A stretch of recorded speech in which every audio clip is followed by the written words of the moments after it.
Hello, Evan here. Um,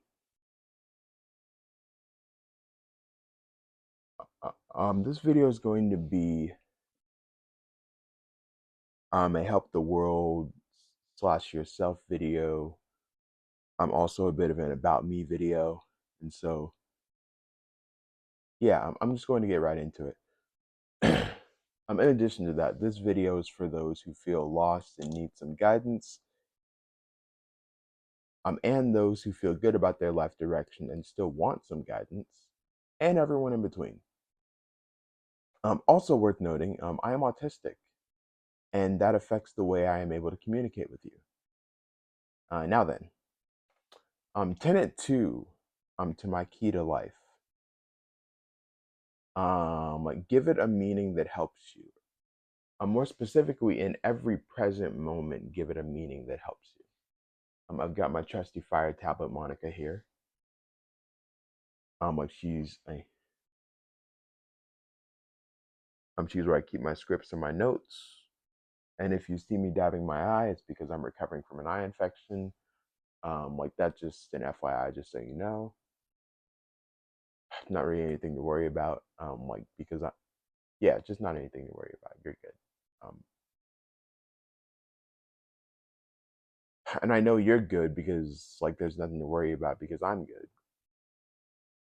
Anyways, this it's funny. This video is not about eye infection. This video is about my key to life, and specifically the second tenet, which is to in every present moment give it a meaning that helps you. So, like basically what I mean by that is that if it doesn't help you to believe it, you don't have to believe it. Like it's really that simple to me. Like that's really it's like you don't have to force yourself to believe something that doesn't feel helpful to believe. You know what I mean? Even if something like doesn't feel like good to believe per se, um, if you think it helps you to see the world like in the way that you wish to see it, then like then I say that you should decide to give it that meaning because it helps you. Um,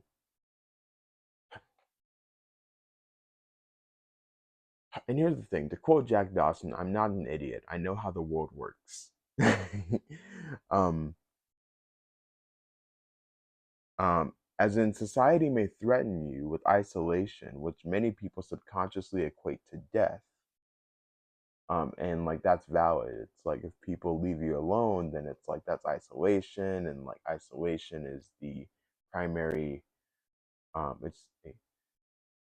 It's the primary ingredient that connects like each case of somebody feeling as though they want to hurt themselves or end their life or any of that stuff. It always ties into disconnection and isolation or isolation.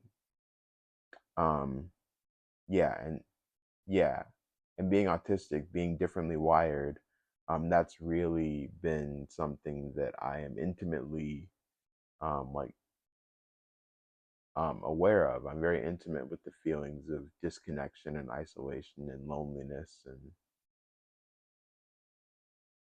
the yearning for the opposite of those things, connection, like community, like relatability, love, things like that. Yeah, and so it's like if you're wondering about my credibility, if you're wondering like where I got my street cred from, it's from like years of being emotionally abused by like a society that doesn't really understand what to make of me. um, so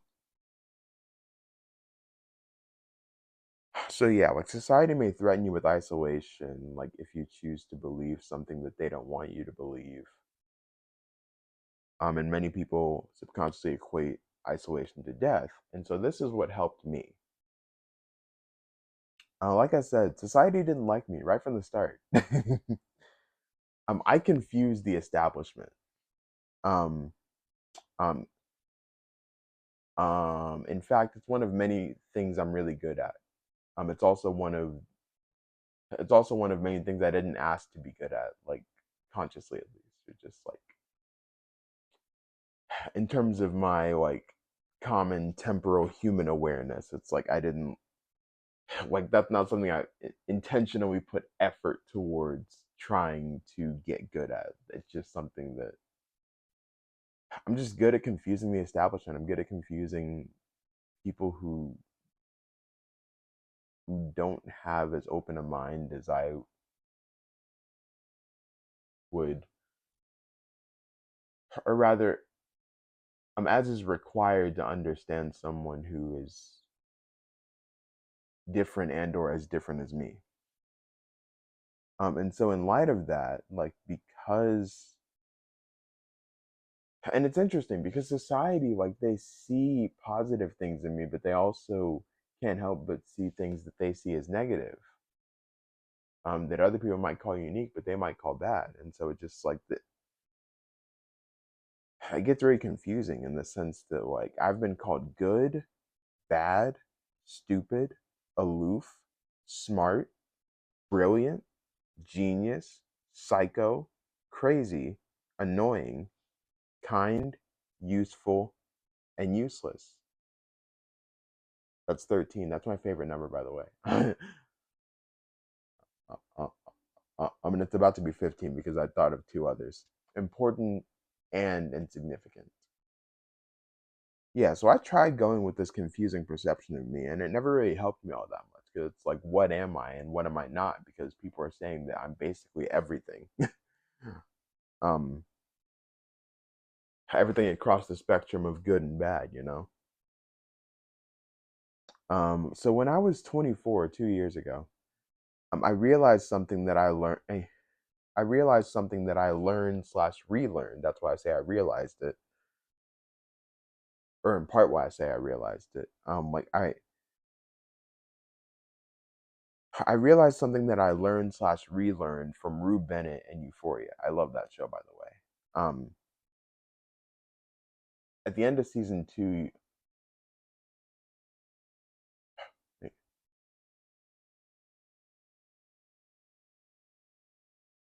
at the end of at the end of season two, she said you have to give it a meaning, and specifically, she was taught. Well,